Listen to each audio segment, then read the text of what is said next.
Good afternoon, everybody, and thank you for joining us today on our webinar.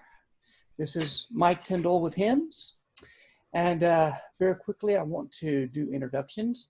We're going to start off with our Western Regional Sales Manager, Thomas. Good afternoon, evening, morning, wherever you're coming from. Glad to have you guys with us. And then all the way from a town in Korea, which I'm not going to say because I always butcher it, we have Jenny Axler.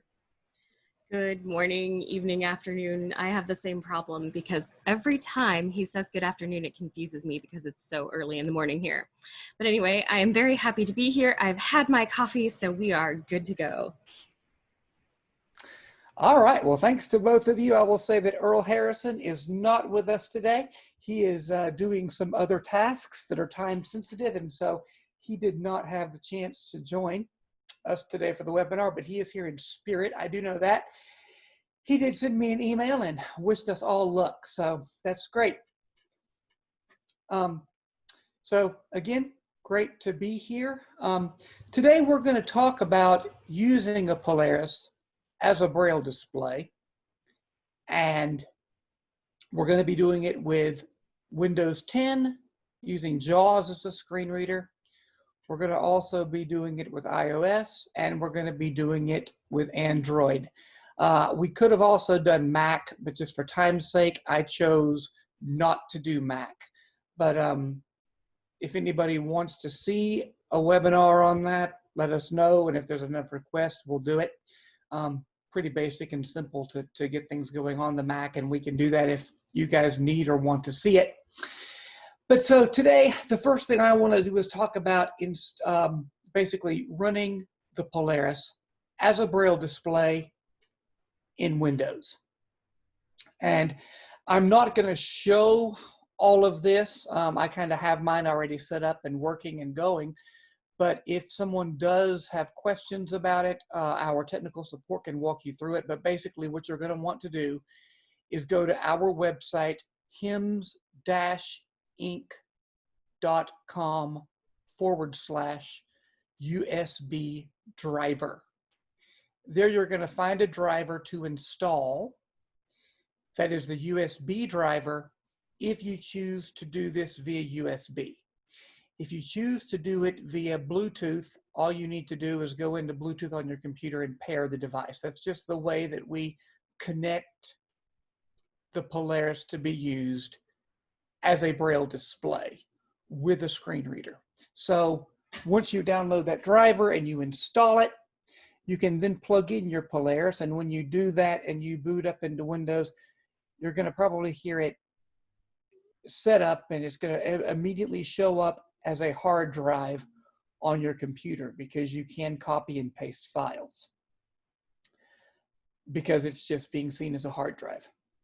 But if you want to use it as a Braille display, right now my Polaris is sitting at File Manager, and I'm going to press F3 with the letter S as in Sam. Another way to get here is to go to Utilities from the main menu, and then you would find Screen Reader Terminal. You'll find a Screen Reader Terminal Mode option, but I'm just going to press F3S at the same time. Task name, Terminal for Screen Reader. Bluetooth serial port B. So we now hear list item. We now hear Bluetooth serial port 1 of 2. I'm going to choose USB, so I'm going to do a .4 chord. USB port U. 22 list item. And I am now going to press enter. Terminal mode static box. So now I have terminal mode static box, it said, but on my Braille display, I actually see JAWS 2020. So what I'm now going to do is I'm going to go over to Zoom by doing Alt-Tab.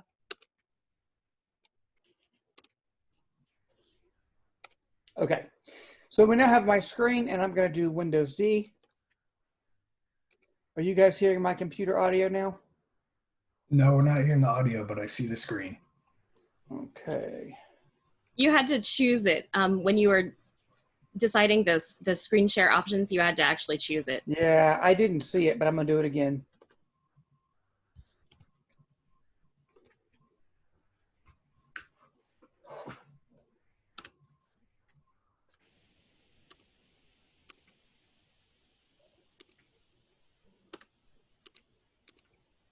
But started screen share. Mute. Currently unmuted. There we go. So now we have my audio and we have my screen. There we go. So I'm now going to press Windows D on my keyboard just to get back to my Windows desktop. Windows D. Folder view list view. I'm actually having to think about it because I'm actually using a Mac with Windows installed, and so the keyboard is different. So pardon me if I pause for a second.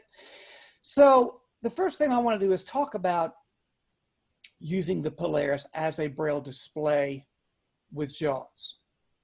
And there are two modes in which we use. One is called typing mode. The other is called navigation mode. So when you're in typing mode, what that actually does is it sends a Braille display, or it sends a keyboard command to the Braille display as you type it. So whatever you're typing will go directly to the computer as a letter or number or whatever you're typing. And in JAWS, you have your Braille options, and how you have them set in JAWS is how things will behave when you're using the Polaris. So I have mine set to UEB Braille, and I have contracted Braille as input and output both selected. When you are using what we call navigation mode, and the way you know what mode you're in is by pressing a keystroke, and you'll hear typing mode enabled or disabled. So if I press the command space backspace with T, Typing mode enabled. you hear typing mode enabled. So that means that I could, for example, press the letter W. W. Word. 6 of 9. And I am now at Word. And I'm going to just press Enter on Word. Opening dash. List box. Word. New list box. Blank document. 1 of 5. To move to an item, press the arrow keys. Alt followed by F, H, white 2. And I'm going to press Enter on New Document. Print view. Edit. And so I am now inside my document. Maximize your So I subscription. can, Maximize your subscription. I'm going to actually do Windows. I'm going to maximize my window here. So we're going to do Alt space. Menu. System menu. X. Leaving menus. Print view. Edit. There we go. So now we're maximized. And I'm now sitting in my document. So I can just say good Dot set. afternoon. G. D. Space. A. F. N. Low D. Space. Dot set. I. Space. A. M. Space. T. Y. P. I. N. G. Space. I. N. Space. Dots 4 5. W. Low D. Space. So now you hear that. So you heard good afternoon, period. I'm typing in Word. So if I want to now go to the top of my screen, I can do L chord. Top of window. And then I can, for example, if I want to, do anything else in here, I can do that. It's the same basic commands that we all know. So if I do a .5 chord for next word. Afternoon. Period. I. M. Typing. And I can do a .3 chord to go back by letter. Space. M. A. Space. A. M. Space. .6 chord to go forward by letters. So all the basic commands that we know. So that is how you can very quickly edit documents. And you can actually type and read using your Braille display. Now, oftentimes we do need a keyboard close by because there are things that is not mapped by default. Things like Alt F4, for example, is not mapped, but you could go into your keyboard manager in JAWS and you can map certain keystrokes that you want to use. But we're not going to do that today. That's kind of more of a JAWS setting than than what we're going to dive into today. But I'm going to do Alt F4 and I'm going to close out of my document. Alt F5. Alt F4. File name. File name edit. Good afternoon. Type in text. So it's now asking me for a file name if I want to save my file, and I do not. So I'm going to tab by pressing 4 or 5 chord on my Braille display. Save as type combo bar. Menu. Choose a location. Leaving menus. More save. Save button. To activate. Don't save button. To activate. And I'm going to press Enter. Folder view list view. Word. 6 of 9. Desktop. Folder view list view. Word. 6 of 9. To move to items, use the arrow keys. To edit the selected item, press F2. And I am now back on my desktop. So if I want to disable typing mode, I will do space backspace with T. Typing mode disabled. And I now have typing mode disabled. So One thing I do want to show you is that we just put a document today up on our website that will give you all of these keyboard commands that I'm using. One of the keyboard commands I'm going to use right now is K for keyboard help. Keyboard help on. That turned keyboard help on. Speech off. So I am now going to, for example, if I press .3, this will toggle my PC and JAWS cursor. Braille keypad 3. Toggle between the JAWS and PC cursor. .2, for example, Braille keypad 2 indicates which text attributes should be displayed. will show your attributes. .1 is Braille display mode. Braille keypad 1 cycles among line, structured, attributes, and speech output modes. If I do space with S, that's my Windows key, so my start Windows command. Braille keypad 2 plus keypad 3 plus keypad 4 plus keypad 9 activates and places focus on the start menu. .7 with 4.5 is Control Tab. Braille keypad 4 plus keypad 5 plus keypad 7 plus keypad 9. Same as pressing Alt Tab on the keyboard. So that's backspace 4.5 chord. If I do backspace B as in Bravo chord,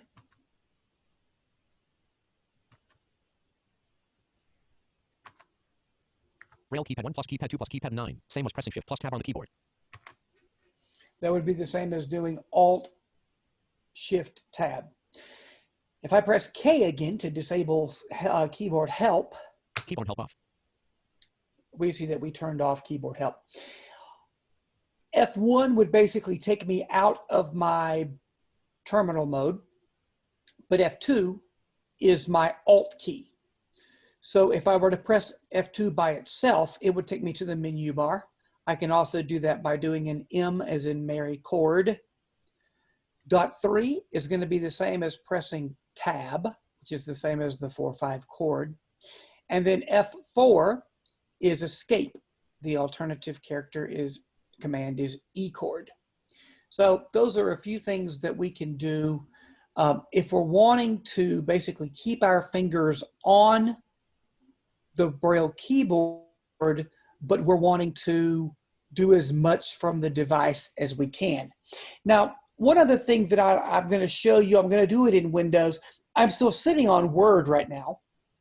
So if I press Enter on Word, List box Word. New list box. Blank document. 1 of 5. Print view. Edit. and I have a document open. So sometimes we may not want to Maximize your necessarily subscription. Maximize your subscription. rely on, Alt space. Menu. System menu. Resource X. Leaving menus. Edit. we may not want to necessarily rely on our JAWS translation, the Braille translation, as we just type, or especially in iOS. We may want to send somebody a text message, for example, but we may not want to do it typing as fast as you have to in iOS. And so we may prefer using the Polaris's Braille editor. So what I'm going to do is show you how to use Terminal Clipboard. Now keep in mind right now, I have a new document open and it is just a blank document sitting here waiting for text. Because basically what's going to happen is I'm going to go into what we call Terminal Clipboard. And when I do that, it's going to enable me to use the Polaris's editor to type.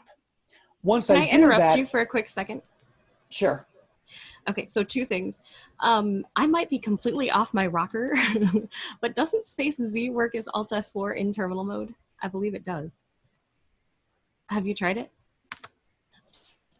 It Typing mode enabled. Doesn't? Okay, I Table. told you I could be off my Hold on. rocker. does not. Okay. Because yeah, go ahead.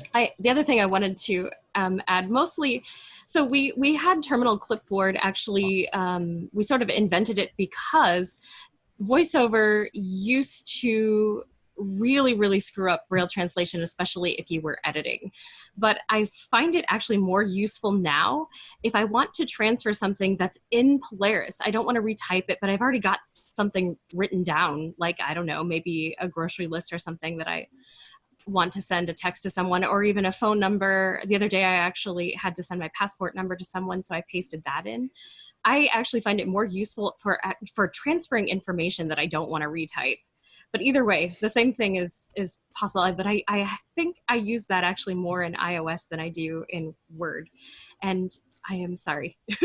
No, you're fine. I totally would agree. I totally would agree with Jenny, what she's saying there, but there was one place I was going to show it, so I just chose to show it here. But basically, if I want to invoke, so Jenny, let me ask you one question. So if you're in the word processor, are you copying text from the word processor and then you're invoking the command and pasting it at that point? Exactly. That's right.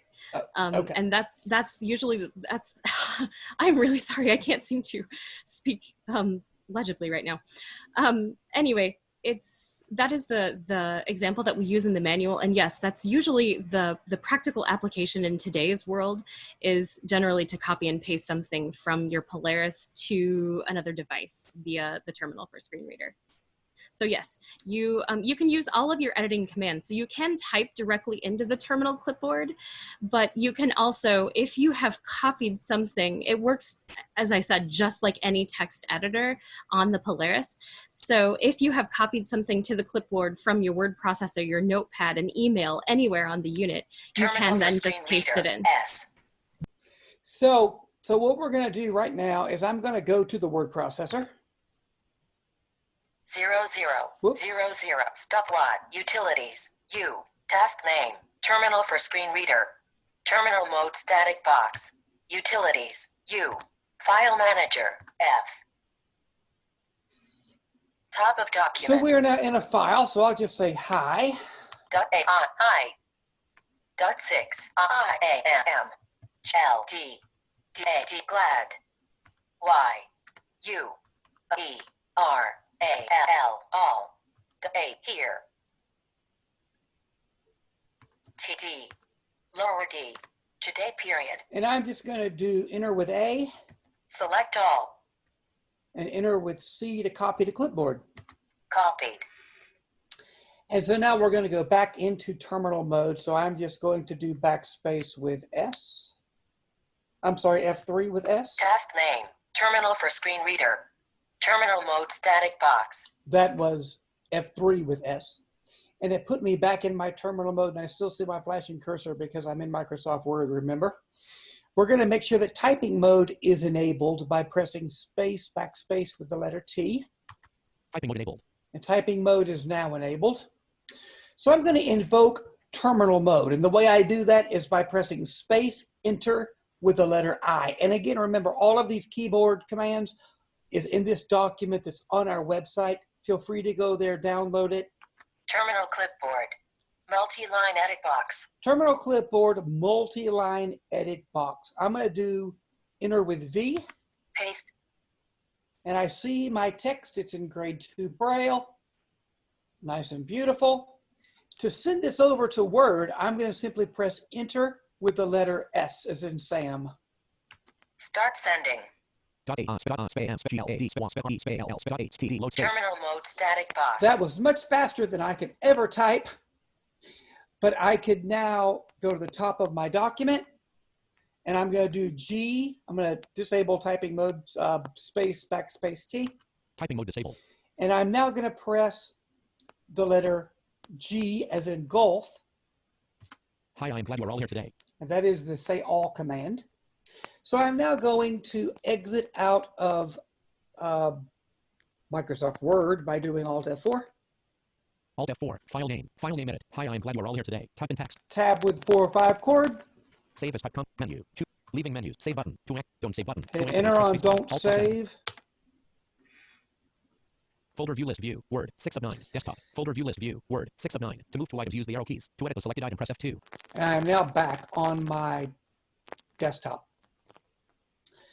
Again, .1 chord up arrow, .4 chord down arrow, .3 chord left arrow, .6 chord right arrow.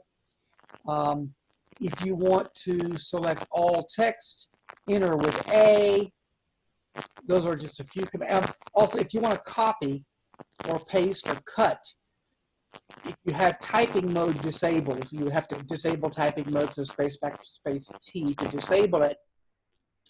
And then you can actually cut, copy, paste just by doing C, X, or V. C for copy, X for cut, paste for V to manipulate your Windows clipboard. Again, So K, generally the way that this works is that when you're in typing mode, you're going to navigate using note taker commands and you're going to be able to type. When you're out of typing mode, you're going to use JAWS specific Braille display commands to operate the computer. Do you think that that summarizes it pretty well? yes, yes. So yes, exactly what she said. And the reason why, you know, if we're going to copy or cut or paste, we have to go out of typing mode because we're doing C, X, and V. And of course, that will put that text inside your document if you remain in typing mode. So that is a bit about Windows. Hey, Mike. Yes, Thomas. You're turning into a robot for me. Jenny, can you confirm? Yes, he is for me too. I wasn't sure if it was just me. So just for So I'm gonna leave and come right back, and it should clear up. all right. Windows So- view. Search box edit. Type in text. Computer escape. Desktop. Folder view. Mute. Currently unmuted. Alt plus A button. Alert. The host muted you. Unmute my audio left. Alt plus A right. All For right. Windows Just view. for those of you that are following along, we've been having technical issues with Alt Q. End meeting or Mike's leave meeting. computer, and To activate, press spacebar. he's going to Space. leave and come right back, and it should take care of this. So Jenny, if you want to pop on here real quick, we can probably answer a couple questions while we're waiting for Mike to get back. The first question is from Dave saying, does it work as well using NVDA as it does with JAWS? Yes, the commands, of course, will be different. NVDA is, so actually this Polaris for Screen Readers document that he was talking about does actually talk about all the screen readers. It covers JAWS in more detail because the JAWS documentation isn't there the way that some of the other screen readers are. But NVDA has really, really excellent help tools, so you can easily find either in their manual or in the screen reader help on board the key commands for NVDA. But yes, it does work as well. As I said, though, the operation and commands are going to be quite different because just NVDA and JAWS handle Braille differently. Great. So somebody wrote, for the USB driver, is it for all versions of JAWS? Yes, it's for all versions of JAWS, and all of our products use the same driver, so no problem. The only time you're going to have an issue is if you're using something earlier than like JAWS, is it 14? Yeah, JAWS 14. Yeah. That's right. So if you're using something that old, probably just contact tech support. You're going to need a special file, but that's a real rarity. I think that takes you back about 10 years. So. And the rest of the question was, can you give that website again for the driver? So you can find it on the HIMSS website. That's hims-inc.com. If you want the direct download, it's hims-inc.com/USB driver, all one word. And that's a direct download. So if you open up your web browser and you go to that web address, that will start your download immediately. And then where can we find the keyboard shortcuts? We are going to post those to the webinar page. So once this webinar recording is live, we're going to update that with the recording, but you'll also find a download of the keystrokes that we're talking about here today. Are we going to put those under support as well, Thomas? Yep, we'll probably put it under the support as well. Yeah. We should probably put it in a couple places. That's right. Is my audio better? Much. Yes, much. Okay, good. It should. I've got this new computer, and for some reason, Zoom works great for about a half hour, and then I get this robot, and then if I leave and come back, I'm good for a long time more. So I have no idea if it's Zoom or what the deal is, but I'm trying to figure it out. So the next thing I want to do is quickly talk a little bit about iOS, and we've covered this before. But I just kind of want to quickly do it again because we're talking about Polaris as a Braille display. And I think a lot of people may actually use a Braille display with an iPhone as much as they would use an iPhone with a PC. So I just felt like I should cover this again. So I am now going to go back over here to Zoom. And I'm going to start screen share.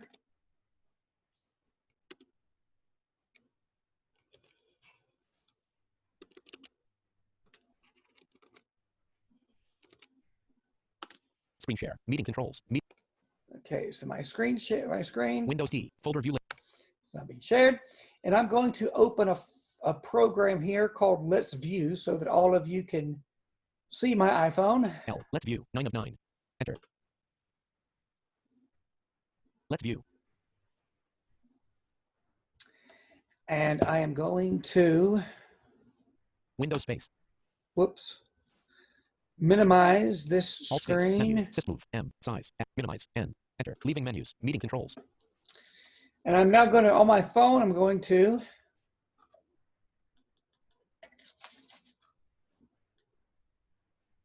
Speech on. 2 for 4. Passcode field. 0 of 6 values entered. 6 messages. 8 unread. Net 03. 2 of 3 Wi-Fi bars. Status bar item. 90% battery power. Chart 90% battery power. 9. 90% battery power. Chart Okay. cellular. 3 of 4. Cap C. Charlie. Allow this device to access photos and visit allow button. Messages. 8 unread messages. 90% battery power. Chart control center. White blue. Track pre-play. Next track lock rotation. Do not disturb. Brightness. Volume. Screen mirroring. Button. In progress. Screen mirroring. Headed. Let's view. Living room. But let's view. Micket. But let's. Meeting controls. Selected. Let's view. Micket. Button. So Thomas, are you seeing my screen there? Is the phone? It needs to be maximized. Oh, Let's there it view. is. Micket. Button. We can see Is it. that? Yep. Is that full screen now? Yep. Okay, good. All right, so so the next thing that we are now going to do is, because I already have my phone paired with my Polaris, just quickly to tell you how to do it, you're going to go to Settings on your phone. You go to Settings, Accessibility, Voiceover, Screen locked. Braille, and under Braille, you're going to find your Polaris. And when you find your Polaris, you double tap on that, and then it will automatically pair. So what I'm going to do now is I'm going to, on my Polaris, I'm going to press F3 with S.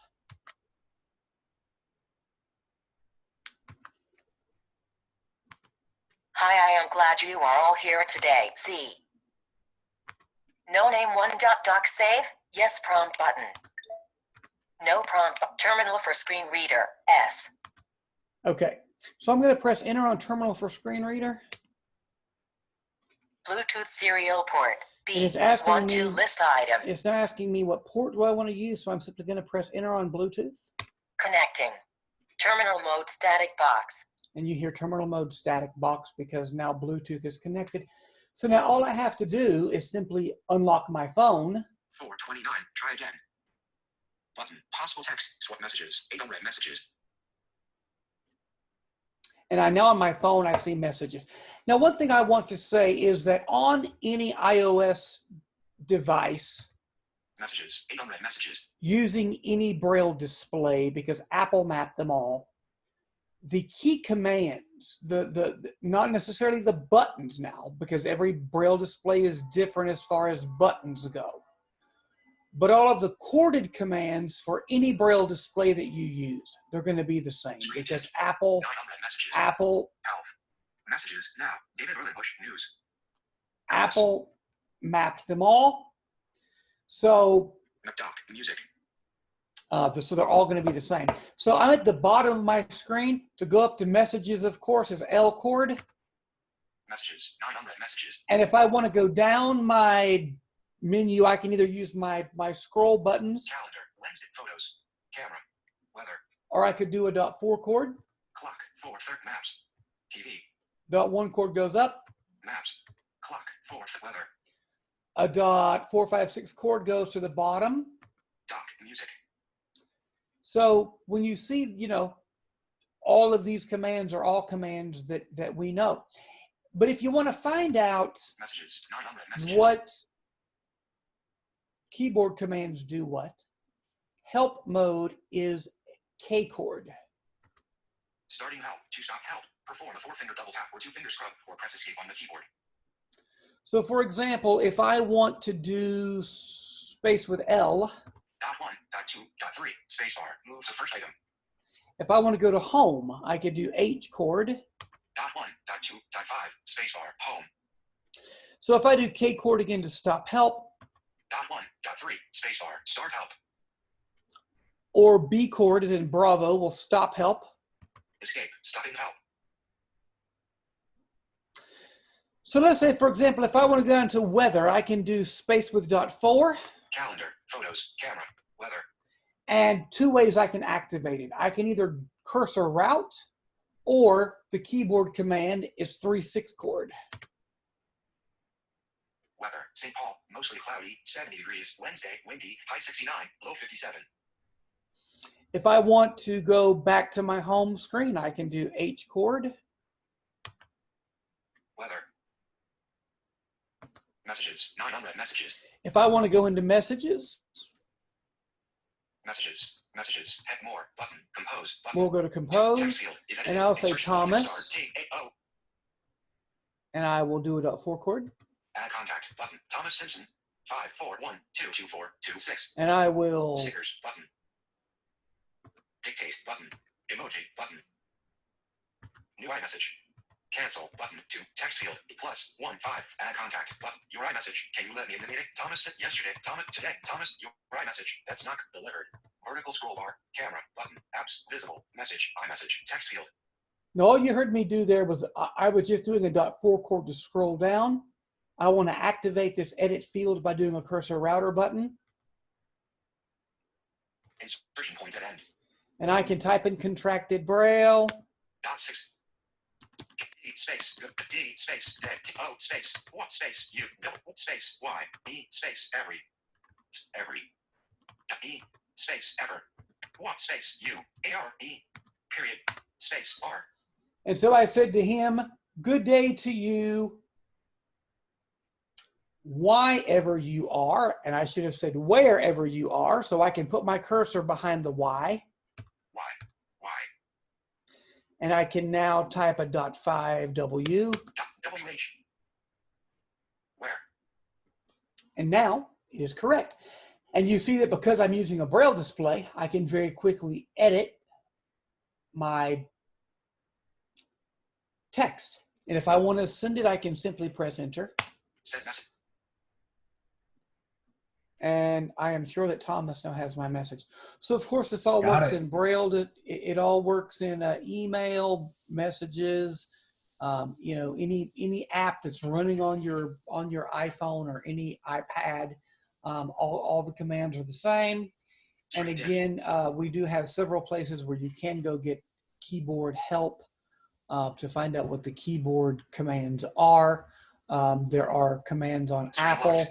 I believe that we also have a document on that as well. So Thomas is now. Message received from Thomas. That's pretty cool. Thomas, stop typing. Thomas just sent me a message, and you just heard it. It said that's pretty cool. 4:35 p.m. So that is a bit about iOS and how we use a Braille display, a Polaris, with iOS devices. I am now going to Alt-Tab back over to my Zoom. Let's view. To move to an item. Zoom. Zoom. Join button unavailable. To activate, press spacebar. And Meeting controls. To move to an item, press the arrow alert. Press Alt to show. and I am now going to do Alt-S in Zoom to stop my screen. A. Alt alert.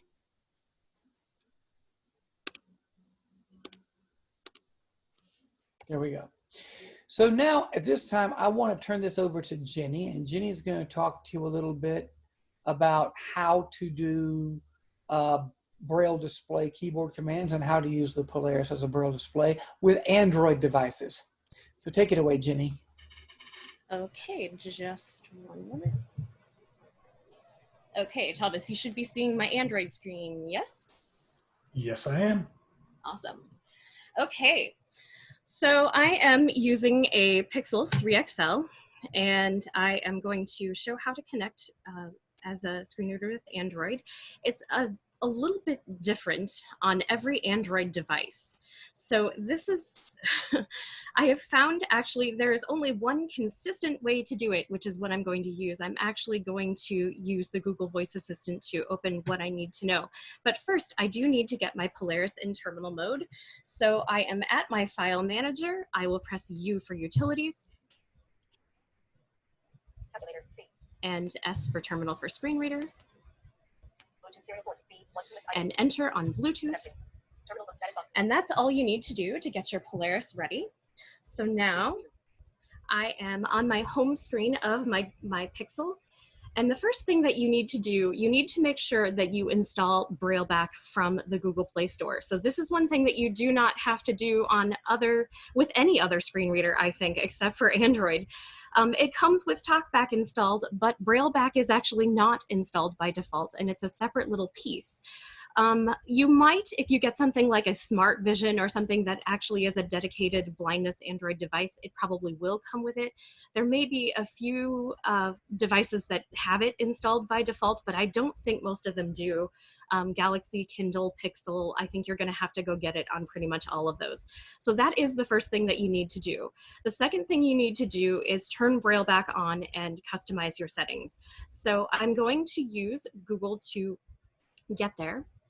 Hey Google, open accessibility settings. Opening TalkBack settings.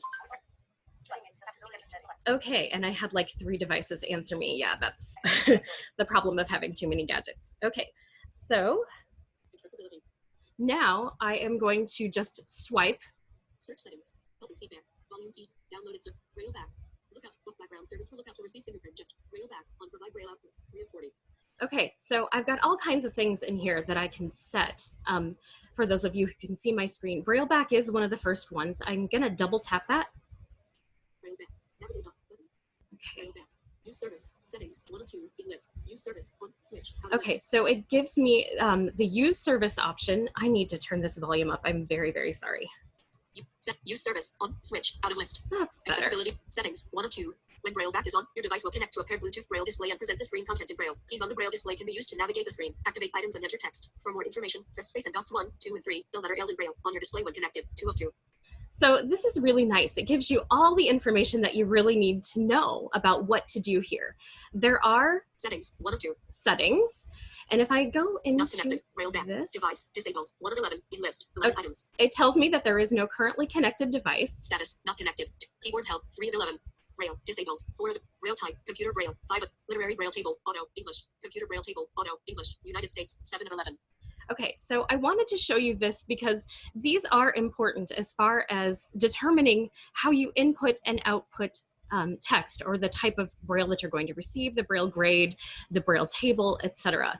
So you do want to actually check your settings before you do anything. So again, this is a little bit more complicated to set up. Once it's done, it's very, very easy, and you only have to do this once, but you do have to download BrailleBack. You need to come in here and turn it on, and then you do want to check your settings, your Braille settings, to make sure they're what you want to be. So what you want them to be.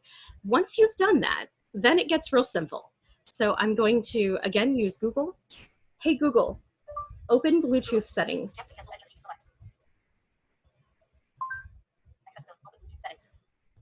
Enable word wrapping, on, switch, 8 of 11. Hang on. Home, button. Home screen 2 of 4, For easy reader. some reason, my Pixel didn't do it. Hey Google, open Bluetooth settings. Opening Bluetooth settings. Connected devices. Okay, here we go. Now I need to get out of this on my Polaris because it responded to my Google commands too. So we're gonna, there we go. Now we're back in terminal mode. And now I'm in Bluetooth settings. Search settings, help and feedback, currently connect, USB, charging this, pair new device. Okay, and I want to pair a new device. So I'm gonna double tap this. Pair new device, navigate up, button. Pair new device, search settings, help and feedback, device name, available devices, heading, 2 of 9, Jenny Book, 3 of 9, Levos Revolve Plus Sound Link, Levos Revolve Plus Sound, Readme, 6 of 9, Skylight UHD TV, Samsung SEP, Amazfit Watch, phone's Bluetooth address, 3s. And it hasn't showed up yet. Amazfit Watch, TV, Skylight Readme, 6 of, Levos Revolve Plus, Jenny Book, 3 of 10, available devices, heading, 2 of 10. Device name, Pixel 3 XL, 1, help and feedback, device, available, Jenny Book, 3, Levos Revolve, Readme, 6, Skylight UHD TV, Amazfit Watch, phone's Bluetooth. Of course, this always happens. Actually, I don't know. I think it sometimes, I remember having this problem before, and I think it does happen. When I'm connected to USB, for some reason, it doesn't want to find the Braille display. Amazfit Watch, 9 of 10. A lot of times it'll show up if I wait a minute. Readme, 7 of 10. TV, Samsung, Skylight U8, Lebos Revolve, Jenny Book, 3 of 11. I am, oh, well, there's 11 now. Lebos Revolve, Skylight U, 20 million, README, 8 of 11, 20,143,094, 7 of 11. That's not it. README, 8 of 11, a Fitbit watch, TV, phones, Bluetooth, and Oh no, of course, this never fails. TV, a Fitbit, README, 20 million, Skylight U HD TV, 6 of 11. I actually swore I was never going to do a Braille display webinar again because every time I try on a webinar, you know, if I'm not on a webinar, this is perfect. But I swear, every time I try to connect to a device on a webinar, it never works. Lebos Revolve plus Sound Link, 5 of 11. It's not popping up. You don't see the Braille edge, do you, Thomas, on the screen? It's not here. No, I don't. This actually usually, especially on Pixel, is really, really simple. Lebos Revolve, Jenny, available devices, heading, 2 of 11. Oh, come on. All right, I'm going to try to exit terminal mode and go back in. We'll see if that helps anything. Bluetooth serial port, B1 to this item. Connecting. Terminal mode static box. Braille Edge, Jenny Book, Braille Edge. There it is. There we go. Okay, we're just going to double tap that. Alert pair with Braille Edge 77. Not. Cancel. Button. Pair. Button. Pair. Pair new device. Braille Edge 77. Pair. Disabled. 3 of 12. In list. 12 items. And we Connected love devices. that Device. little sound. Shh. Device details. We like that little sound because that means it is connected. And I am actually seeing, the Android screen on my Braille display. If you remember, it said that you can press space 1, 2, 3 to get Braille back help, and I'm going to do that. Braille back keyboard help. Navigate up. Button. Braille back keyboard help. And I'm just pressing space 4 to go through this. Use navigation keys to move focus on the screen. Use the Braille keys to enter text in an edit box. Below is a full. Navigate to the next item. Space plus dot 4. 1 of 20. Navigate to the previous item. Space plus dot 1. 2 of 23. Navigate to the next line. F3. 3 of 23. Navigate to the previous line. F2. 4 of 12. Scroll forward. Space plus F3. Flat scroll backward. Space plus F2. 6 of 23. Okay, so these are important. These scroll forward, scroll backward, and hang on. Activate the item under the finger. Long press the item under the finger. Long press rooting key. 8 of 23. Activate the back button. Space plus dot 1 plus dot 2. 9 of 23. These are kind of like, so Android is a little bit different than iOS. You have to do a lot more scrolling of screens, and that's what you can scroll the Braille display, and you can also scroll the screen. In addition, you are going to always activate with the cursor router key, and as it explains also, you can do a long press with a long press of the cursor router key. You cannot use space 1, 2, 3 to go to the top and space 4, 5, 6 to go to the bottom. Braille back doesn't do that. You also, the other interesting thing to note about Braille back is, and this kind of drives me crazy, it utilizes all of the real estate on the Braille display. Whereas iOS, many of you have used iOS, and you know that as you navigate, each icon is shown on a separate display. And it makes it very, very clear what it is that you're looking at. Braille back actually will use the entire Braille display, and so it will even split words. And so when you're cursor routing, you have to be really, really careful and make sure that you actually press the cursor router above the word that you do want to activate. So speech will announce the current thing, but when you're using cursor routers on the Braille display, you do actually have to watch, and unfortunately it's kind of impossible to show you this, but you do have to make sure that you are pressing the cursor router above the icon that you actually want to activate, because it might appear partly on one line and partly on another. It might appear to the right of the Braille display, in the middle of the Braille display, or to the left. So on iOS, this is much easier because, again, you just press the cursor router over any Braille because it's only showing one icon at a time. Let's see, what else do we got here? Activate the home button. Space plus dot 1 plus dot 2 plus dot 5. 10 of 23. Okay, that again, you've got space B and space H for home and back.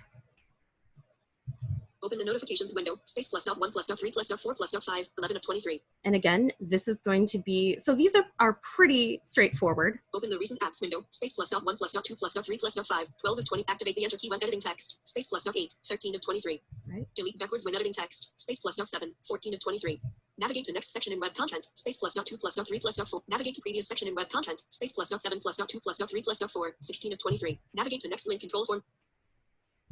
Okay, so again, this has like web content things. And one of the things to remember too, in Android, the web views are used so much, again, more than they are going to be in iOS. So this is just one of the differences, again, between iOS and Android. So I could keep going through these keystrokes, but you can get to them anytime, again, with space 1, 2, 3. So it's very easy. That's the biggest thing that you need to remember. Again, it's very nice because Google does actually now let you know that when you go into the accessibility settings. The other thing I think that this points out is what we've really done with the Polaris screen reader, with first letter nav, with being able to navigate to the top and the bottom, and various other things that you really cannot do in Android proper with Brailleback, that we're able. But at the same time, sometimes you do actually, people do have Android phones, so we need to support it. If you don't use an iPhone and you actually do have to use a Pixel for work or a Galaxy or something, you can do that. You can have Braille help, and it is useful, but it is definitely a different animal than what you're used to with iOS or even what you're used to with Polaris. So I think as long as you, remember to check your help, again, ask questions when you need to. There's a lot of information on the Google site about how to use Brailleback with specific applications. So it's not impossible, and it's not always as difficult as it may seem. So, check it out if you feel like it. But I think that's really all I need to show you.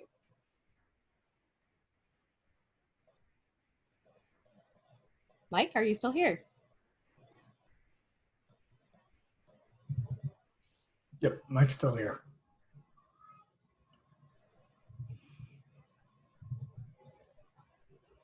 All right. So while we're waiting for Mike, how about we get to some questions and I think answers? Mike is now back. Oh, there we go. One thing, Jimmy, before we take questions, am I correct that for a long time, Brailleback did not support contracted Braille, and now it does?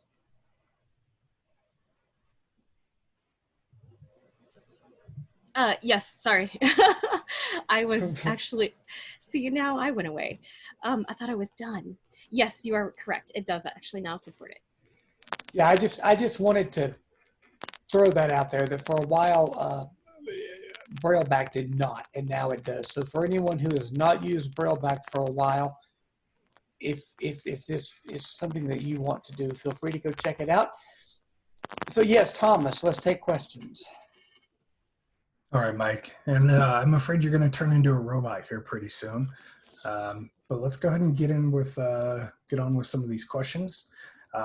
So Debbie's asking, where on the website can you find the commands? We are going to put these commands under the support menu item, and then it will also be included with the webinar information for this particular webinar. So you can visit hims-inc.com/webinars, find this particular webinar, and then we will have a download link for the documentation there. When paired to a Mac, when paired to a Mac using VoiceOver, is the typing mode command available? When paired to a Mac, you don't need it.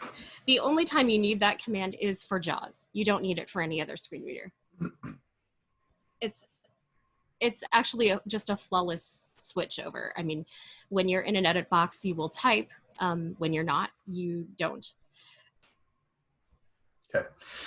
Next, Tim asked, you mentioned plugging the Polaris into the USB port of the computer. Which port on the Polaris do you use? Is it one of the ones on the right side?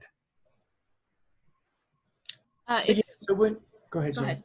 No, go ahead. So, okay, so when you're using the Polaris, you connect via either the cable that came in the box with your Polaris, or you can use a micro USB connection. If this is a Polaris 32 cell, Polaris Mini uses the USB-C connection. And if you're using the Polaris 32, that micro USB port kind of does not fill up the entire port housing for the port. So it's just kind of plugged into the very back half of that port. It is the one on the right side, to answer your actual question. Yes. All right. So we've got a couple people with their hands up. Leo, go ahead and unmute yourself and ask your question.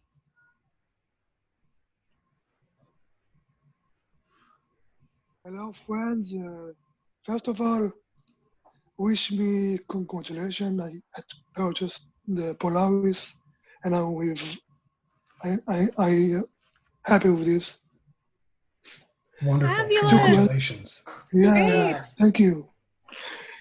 But I discover a bug when I change the device name. I can't connect to the internet, and I can't connect to my iPhone via Bluetooth. That's right. You can't. Yeah. You can connect to the internet. I'm not sure why that would make a difference, but unless it's you're connecting via your network, I'm not sure that's you're connecting by your device name.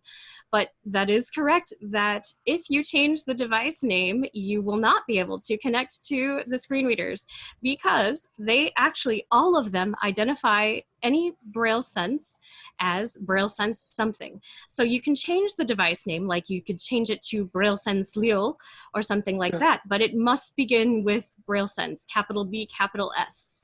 So if it does not, the screen reader, whether it's VoiceOver, JAWS, or NVDA, will not see it. Okay. So that would be why. Yeah, I understand. And I have one question. Yes. When I type on JAWS, can I assign the commands to move between Braille tables to use the to switch between like Hebrew and English? Yeah. I am so not a JAWS expert, I'm going to tell you that. I believe that there are ways to do that, and I think you can set a default and secondary Braille table. I know you can with voices, but I am not entirely sure. You might have to ask Freedom Scientific on that one. I don't know for sure. I will but ask my provider. Yeah, because it is going to be, Shmuel might know. I'm not sure if he does or not, but yes, I asked him. Okay, because he's probably more of a JAWS expert than me, honestly. Yeah. Mm-hmm. Thank you.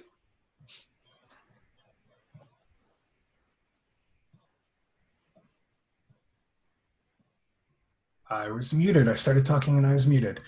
Thank you very much for calling in. Up next, we have Braille Sense P1780. You are allowed to talk, so go ahead and navigate to that unmute button and ask your question. You can press the letter U to get there fast and press enter.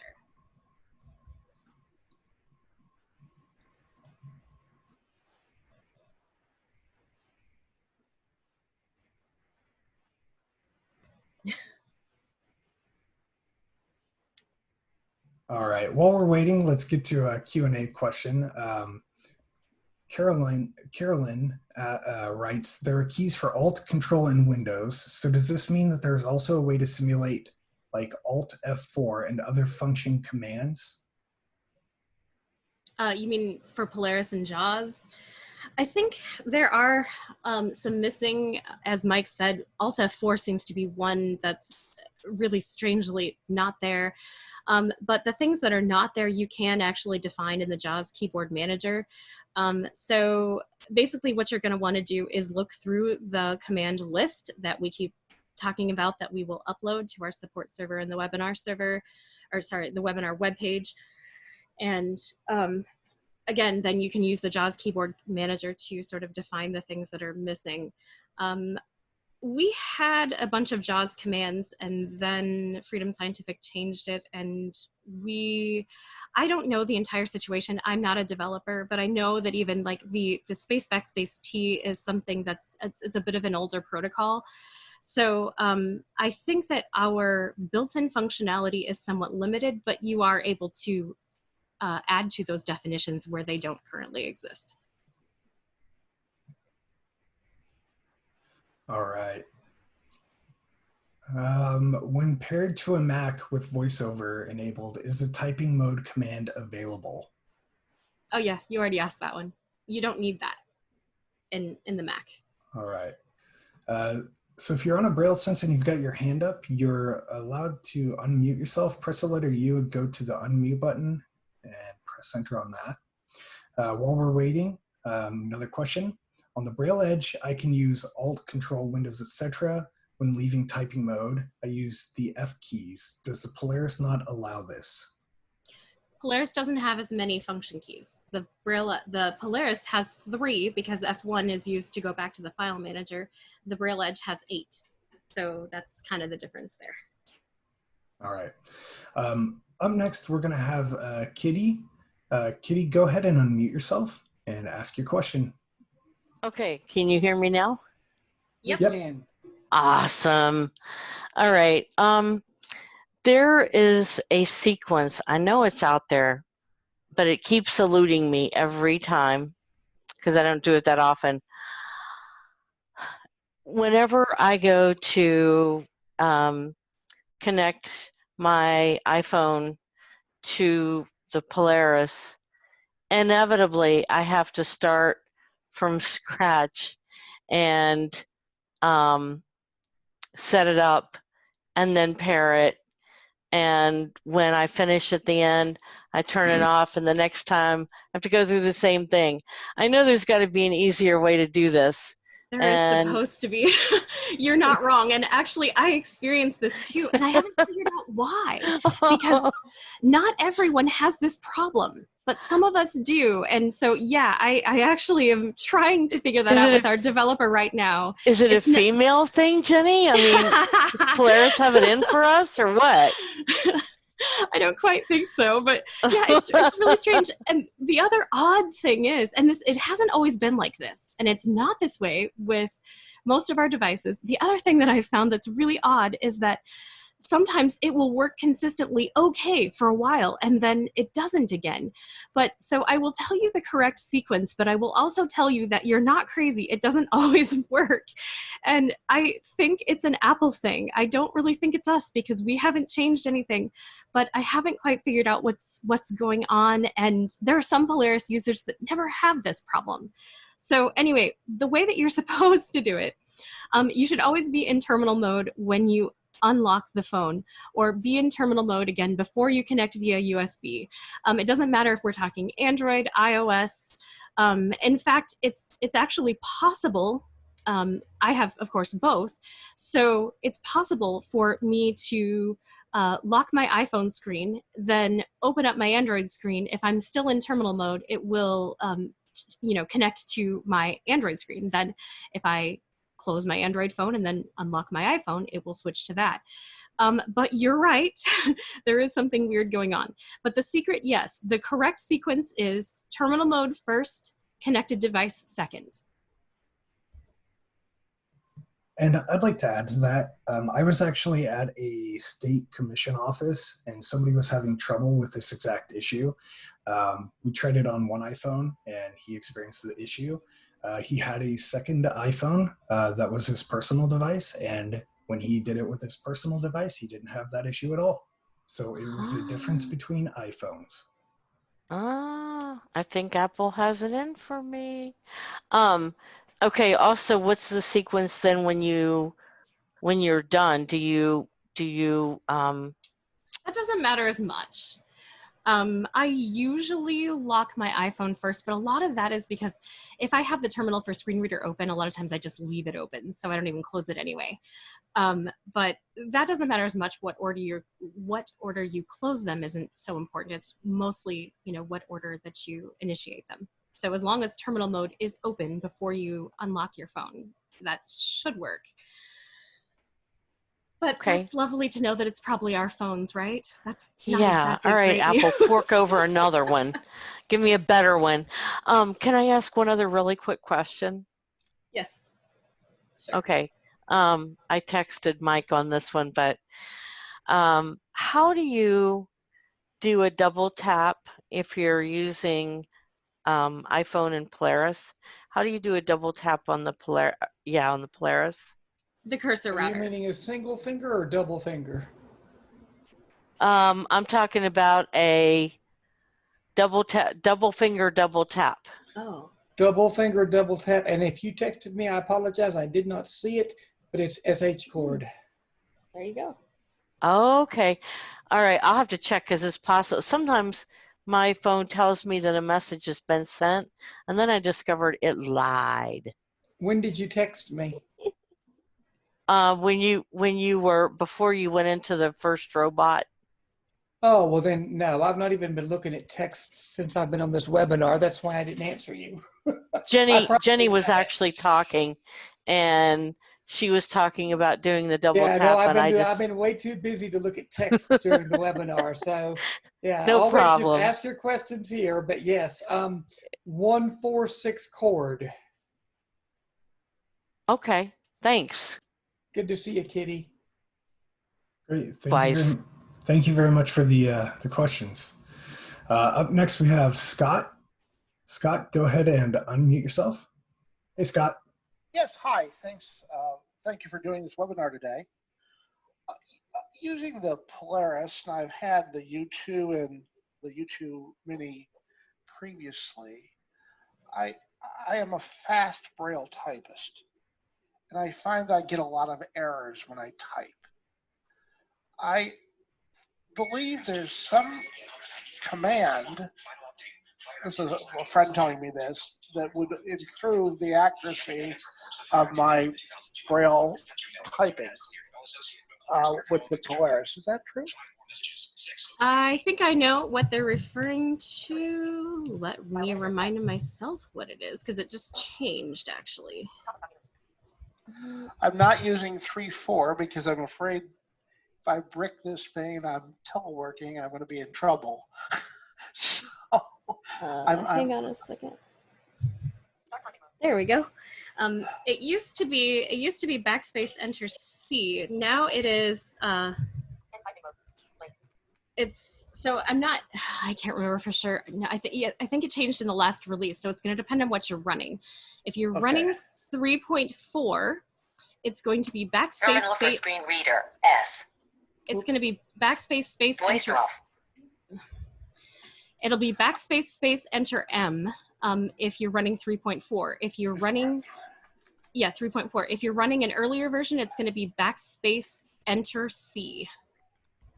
And what this does, it'll say typing mode on, and this is going to, the biggest thing that it's going to do for you is that you will not be using chord commands. It will not enter chord commands. So if you, for example, press like, let's say you press L space or something and you do this really quickly, what might happen if you're not using typing mode is that it'll jump you to the top of the document, which of course is not what you want to do. So right, this that's will happened to me before. Right, so this will prevent that from happening. Okay. All right. So just to recap, backspace enter M for version 3.4, which I'm not up to yet, and backspace enter C for, I guess what, version 3.3 and below? Backspace enter C for 3.3 and below, backspace space enter M for 3.4. Okay, so there's, for 3.4, it's backspace space enter M. Okay. Yeah. All right, there's extra space in there, okay. And let me also just add to what Jenny just said. Scott, I know exactly what you're talking about brailing fast. Yeah. The best way to ensure that doesn't happen and you're not going to like it is slow down. Right? Yes. Okay. All right. Yes. But I mean, yes, and that, you know, that whole thing about, you know, that's why we put the typing mode in there, is to not allow chord commands. Right. But at the end of the day, you know, there are a lot of people that braille really, really fast. Yeah. And I would be lying to you if I said it is not possible to out-braille the Polaris. It is. But slow down and you will not have the problem. Okay. And if time permits, I have one further question, but I'd want to give other folks a turn first. Go ahead. You're here. Go ahead. Okay. This is a little more complex. With my U2 and U2 Mini, I could easily update my calendar by just copying from one machine to another a folder. And I find that I have not been able to do that with the Polaris. I cannot update my calendar. You know about this? I can't update the calendar through Google at all because I'm behind a firewall. Oh. Is there anything I can do? I'm not because having two sure. calendars is dangerous. Of course. I'm not sure if I understand that. You may have to call tech support to discuss that a little bit further, your specific situation. I'm not sure I understand about the firewall because generally if you do use a Google Calendar or there are several ways you can go about this. So the first thing I want to tell you is that we actually have a webinar coming up that is going to cover this in great detail. Oh, outstanding. So, I'm there. Yes. Register me right now. No, I'll look out for it. It is going to be next Friday. Is that right, Thomas? What are you thinking of? It's called What Are You Syncing About? So it's going to be all about syncing calendar and context. So we will cover that next Friday in great detail. The second thing, though, I'm not sure about the firewall, but just to quickly sort of answer it, there are several ways that you can go about it. The important thing is that it needs to sync with your Android calendar. So if you're, for example, if you have an Outlook calendar and you install the Outlook app on Polaris, it will just automatically go. You don't need to do anything. And the same way, then it should go back. So there are several ways that you can actually handle this and work around it, given your specific situation. So yeah, call tech support and see, talk to them about your... I'll listen to the webinar first and see if that solves my problem. Otherwise, I'll call tech support. Sure. Okay, great. Okay. Thank you. Much appreciated. It's great to see you, Scott. And before we take any more questions, just in case people have to leave, I quickly want to say that next Wednesday, tell all your family and friends, next Wednesday we are doing Ask Your Questions to Hymns webinar. We did it last month and we're doing it again this month. It will be next Wednesday at the normal 4 o'clock Central U.S. time zone time. Support will be here. All of us will be here to simply answer any questions anyone has about whatever hymns topic. So feel free to join us for sure next week for that webinar and tell your friends. Great. All right. Other questions? Yep. So up next we have Dan. Dan, go ahead and unmute yourself and ask your question.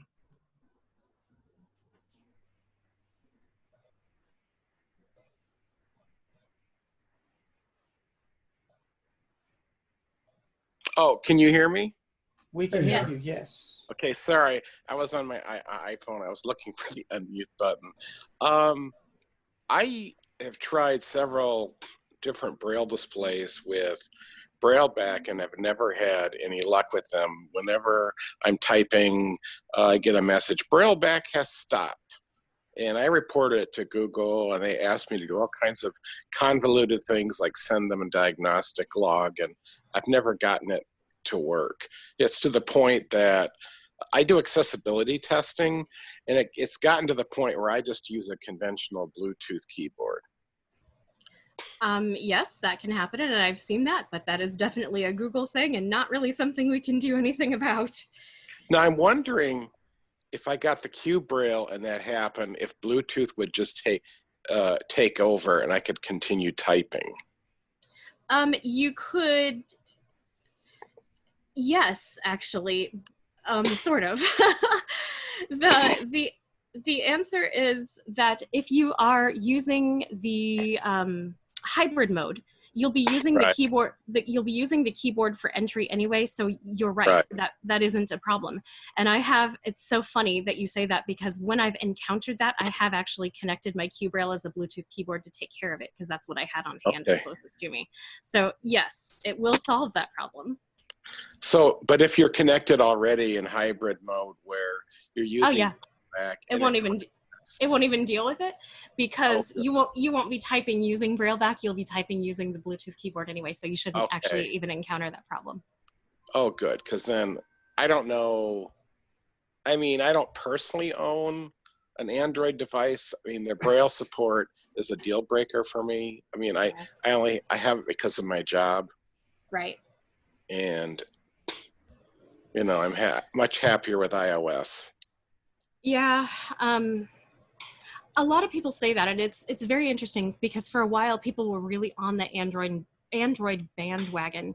And you know, of course, because it has so much open source tools, I think people really felt like it had a lot of potential. I will say that I have been seeing even the tech gurus, you know, they'll say, oh, they'll do a little experiments and try to go completely iOS free and go to Android. And inevitably all of them say they prefer not to. And it's a difficult thing. It's really difficult, because I don't want to rag on Android. I am a gadget geek. I have everything. And so, but I do use, my iPhone is my main phone. I do use Android for some things. Part of it is that I like to separate different things like email accounts and stuff. I use my iPhone more for my work and Android for personal and blah, blah, blah. But you're not wrong. So I actually love that you asked that question, because you are absolutely right. That is one very unique thing that the QBraille does. The QBraille completely just bypasses that issue. I mean, that's why I probably will get it. I'm going to be in between jobs. So hopefully I'll get a new job soon and be able to buy it.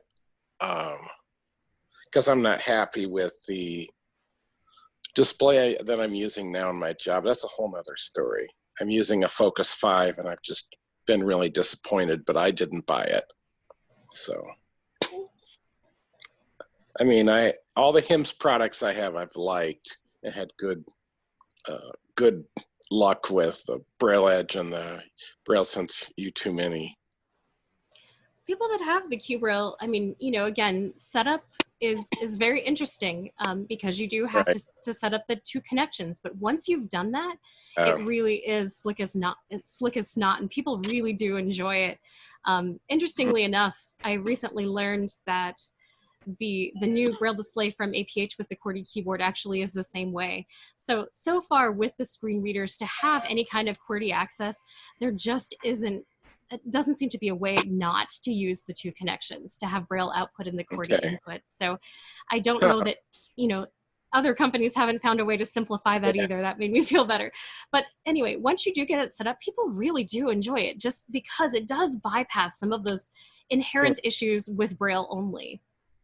Yeah, it's interesting. When I asked APH if the Mantis had native Bluetooth support, the person I spoke to said no. But maybe that's not the case. So I could be wrong. I mean, it's such a new product.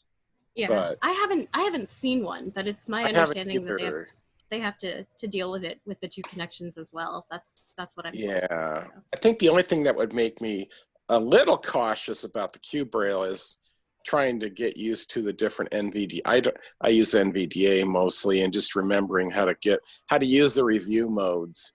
Not reaching for a numpad. It's like, I don't have a numpad. No, that's true. You could always get a USB numpad and you know, put it off to the side.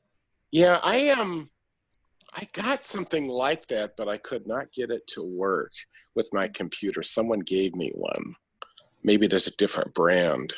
Well, that we won't be able to help you with here. No, sorry. I understand. No, I understand. I totally understand. But I mean, I've seen the QBraille. I like it. I probably will end up getting it eventually. And well, but, thank you, Dan. And no, you're welcome. I'm sure that the QBraille, you know, as Jenny said, using that dedicated Bluetooth connectivity will help you. I hope so. I mean, one of the things I really like about the Braille Edge is a clipboard, the terminal. I use that all the time because the QBraille has it. I know. I looked at the manual, and I just need a new job. That's the sooner I get a new job, the sooner I get a QBraille. But well, we wish you luck. Oh, Absolutely. Accessibility testing is kind of tough. At least right now with the virus and everything. But Great. so that was my only question. I mean, iOS is pretty straightforward. Yeah. Well, thank you so much for being here, Dan. Oh, you're welcome. I enjoyed it. Yeah. Thank you very much. Thank you. You're welcome. I don't want to take all your time. No worries. All right. Up next, we have Beth. Beth, go ahead and unmute yourself and ask away. Okay. Hi, everybody. Great webinar. And a couple of things. First of all, I wonder if what Kitty was mentioning in her question, when I use my Braille Edge with my iPhone, I only use it at home at this point. I do not lock my iPhone. So I wonder if you keep your iPhone unlocked and try it that way, I don't have any problem. That's one thing. And the other thing is, if at the end of the webinar, there used to be an email address for webinar suggestions for hymns. And I tried it and it has gone bye-bye. It returned the message to me. So if you could give that, I would appreciate it. Thank you. Let me quickly answer your question about locking, unlocking. So the reason that Jenny mentioned what she did about the sequence, it is not always and forever, and sometimes it'll work and sometimes it won't. What happens is that when your Braille display is in terminal mode, when you unlock your phone, it kind of grabs the Braille display shortly after it unlocks your phone. And once it grabs it, it kind of keeps it for the most part. There are exceptions. But that's kind of why we always say have terminal mode on first, then unlock your phone, because it's actually looking for that unlock. So Mike, and connect process at the same time. Mikey, you're a robot again. And and actually, I think she understood that. She just suggested that if you don't lock your phone, you don't have that problem. But I don't think that actually is a practical solution for most people, because if you need to put your iPhone in your purse or something like that, you really can't have the screen open. So it is something that probably needs to be dealt with at Apple. It should work correctly. And it sounds like it is an Apple issue, not us. It's probably a Bluetooth issue, I think. But anyway, I understand that, and I think that's true. And if that works for you, that's great. And if people are able to do that, that's also a really good thing. But I think, unfortunately, that won't work for people that are very mobile, because they would constantly be making things happen on the screen if it's in their purse or their pocket without doing something. As far as the email, I don't know. Thomas, can you answer that? Yeah, we don't have that email address anymore. I don't know why, and it is a good option. If you do have suggestions for webinars, you could just send them to sales@hims-inc.com. Yep, send them there. Thank you. All right, up next, we have phone number ending in 6983. Go ahead and talk away. Hello, can you hear me? Yep, yes. We can hear you. Okay, I have a question related to my calendar. I have entered many entries into my calendar, and I cannot get them to come up when the day approaches. They're in the anniversary calendar, and unlike with the Braille Sense products, the other ones, they will not, the reminders will not come up. Okay, I think that's going to be a specific troubleshooting thing that you're going to need to call tech support for. I have twice, and they've sent it to Korea, and I don't have an answer. They haven't sent it to Korea, because I would have received that and I don't have it. So I apologize for that, but I have not seen any kind of message like that. So I'm not sure what's going on. I can try to contact them about it, but I don't think that we can really deal with that right here, because it is going to require. That's fine. That's fine. Thank you.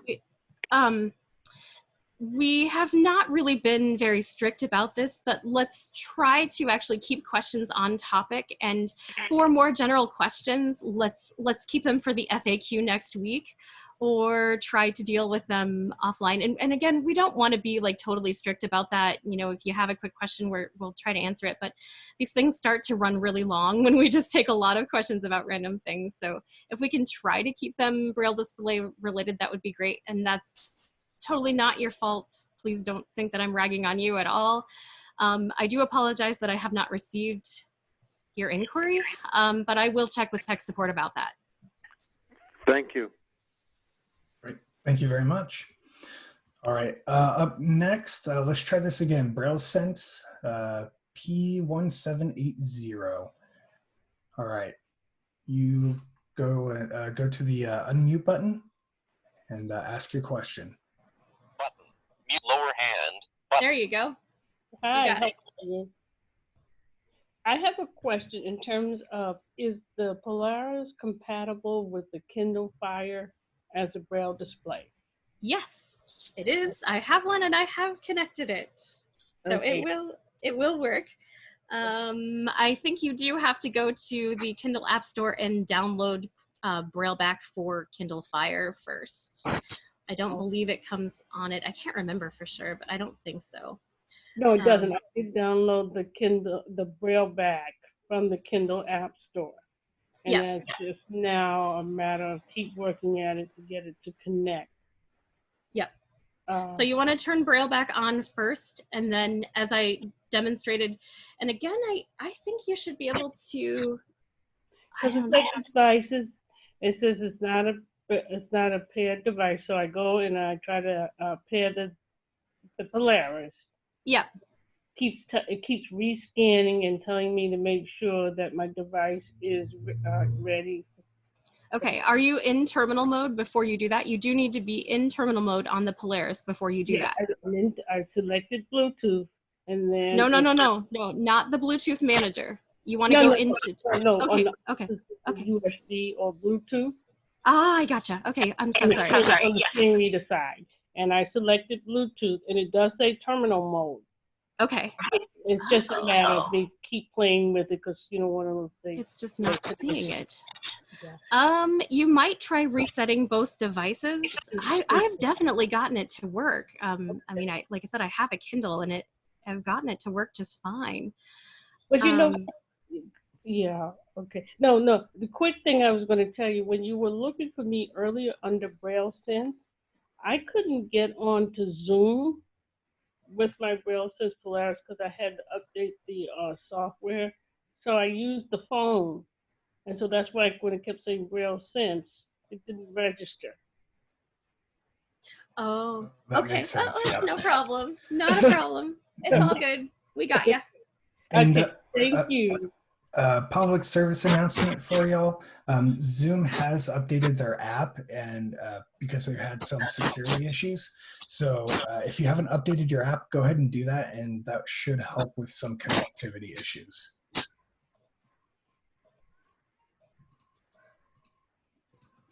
All right, up next we have, let's see, Leo. Let's go ahead and get you back on here real quick. Go ahead and unmute yourself.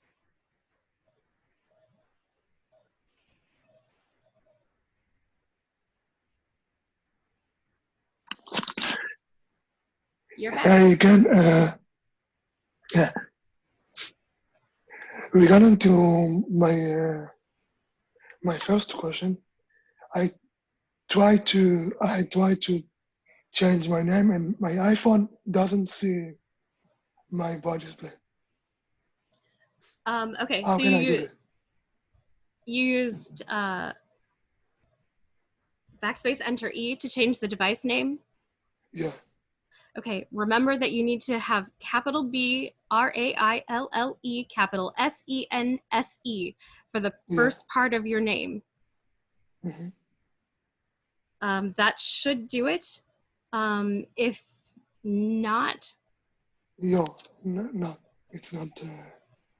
Okay, you may have to restart your iPhone because you tried to locate it under another name. I'm not entirely sure. Again, it's really hard for us to troubleshoot things live on here because, you know, we sort of need to hear what you're saying. So you may actually need to try and call HiSight and see if they can assist you with that. And the part of the name, Liel, it's a problem to write in the in English. capital Okay. letter? Yeah. It could be. So you may need to just use English letters, and if so, that could be the problem also. I can use the capital letters. Yes, but remember, you do need to do this in computer Braille. So you're going to use backspace space plus the letter to make caps. Yes, yeah. But you should be able to, yes. Okay. All right. We had somebody else here. Sonia, did you want to get back on and ask your question?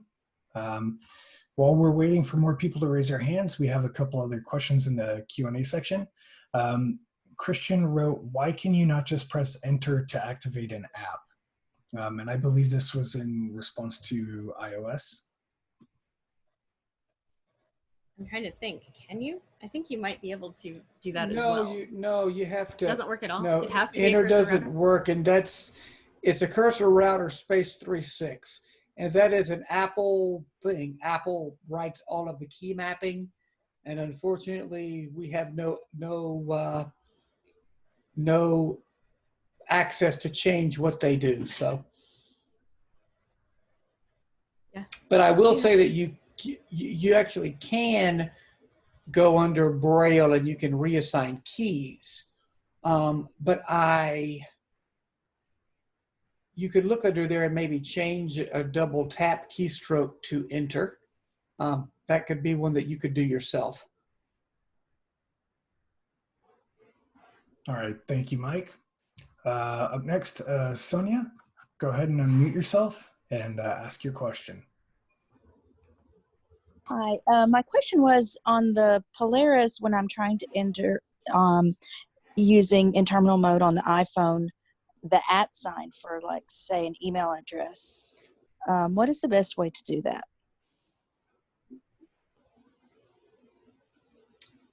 If you are in UEB mode, I would press .4a.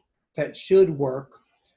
Or you could go into, I'm trying to remember because it's been a while since I've done it, but low H chord, either in a 6 dot mode or 8 dot mode, and then you could press .7 with .4. But you'll kind of want to experiment with those 3 input modes and see which one works best for you. But low H.236 chord is how you change your input modes. And then the command is for UEB is .4 followed by A, and for computer Braille is .7 with .4. Okay, and what about the period? UEB is going to be a dropped D. Right.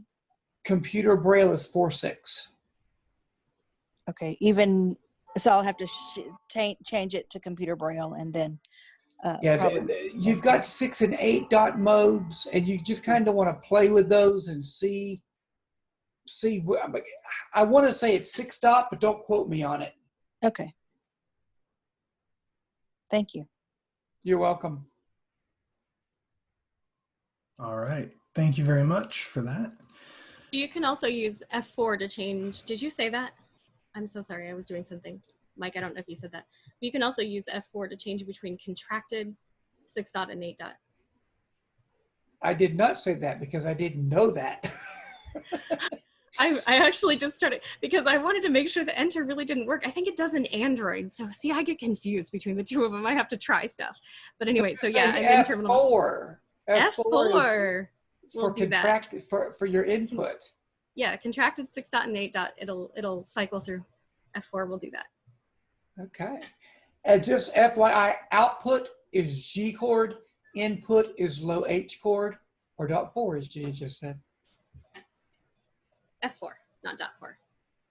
F4, yes. All right. Up next, we have Braille Sense 1780. Go ahead, get to the unmute button and ask your question.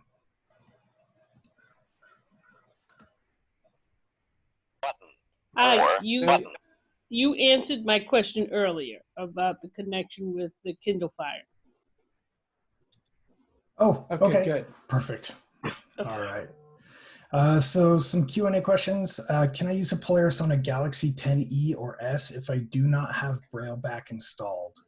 No, you have to have Braille back installed for any Android device. There's no way that you can. The Q Braille is not the same because the Q Braille actually will connect as a Bluetooth keyboard, so you can use at least the keyboard part on that. But the Polaris, no, because it only uses Braille input and output. You do have to have Braille back. It will actually work. I have a Galaxy phone and it works very nicely, but you must have Braille back. All right, thank you very much. Tim writes, what version of macOS does Polaris pair with? I tried with OS X Yosemite, but was unsuccessful. No, it's worked should for a work. really long time. Yeah, it's worked But for again, about, it goes back. Make sure that your name of your Polaris is Braille Sense. Braille Sense something. But yeah, it's worked for probably 10 years. So I can't remember which OS we started with, but it's been at least 10 years ago. And I will also say, since we're talking about Braille displays, a lot of people think on Mac that you go under Bluetooth and pair things. That's not how it's done. So if you want to pair a Braille display, have your Polaris in terminal mode. On the Mac side, you're going to go to System Preferences. Under System Preferences, go to Utilities. Under Utilities, go to Voiceover. And then you're going to choose Braille. And then you will choose your Braille Displays tab. And there it will find your Mac. You cannot just go to Bluetooth and pair it. What's so the if shortcut? you're doing it, yeah. The shortcut. What's the shortcut? I know there's an easier way. Well, you could say, you could use Siri and you could open, well, yes, you could do Command No. F8. You could Thank do you. Command F8, go into VoiceOver Utilities, and you can find it there, yes. Command There you F8. All right. Next question. If you disconnect the Polaris from Windows 10 with JAWS, will you always have to restart JAWS? I've experienced this with the Edge and the Q Braille XL. I think it's With that any way with Braille JAWS. display running Yeah. JAWS, it's always safer. I'm not going to say always because sometimes they work, sometimes they don't. It's always safer to unload JAWS, get into terminal mode, then restart JAWS. But that is a There are common issue. There are with, exceptions. There are. I mean, I think most Braille displays, though, it can be hinky. Sometimes it works and sometimes it doesn't. I don't really think that's a HIMS thing. Correct. Yeah, it's not a HIMS Absolutely thing. correct. It's actually connection protocol with both USB and Bluetooth. Connection protocols are pretty strict. It's a security issue, actually. All right, up next, will there be a link to access a recorded webinar? Yes, absolutely. If you visit hims-inc.com/webinar, navigate to this particular webinar using Polaris as a Braille display. And from there, we will have the YouTube recording as well as some other resources related to this webinar. And at this point, I don't see any other hands up or Q&A questions. Let's give it a minute. But at this moment, I would like to thank everybody for joining us.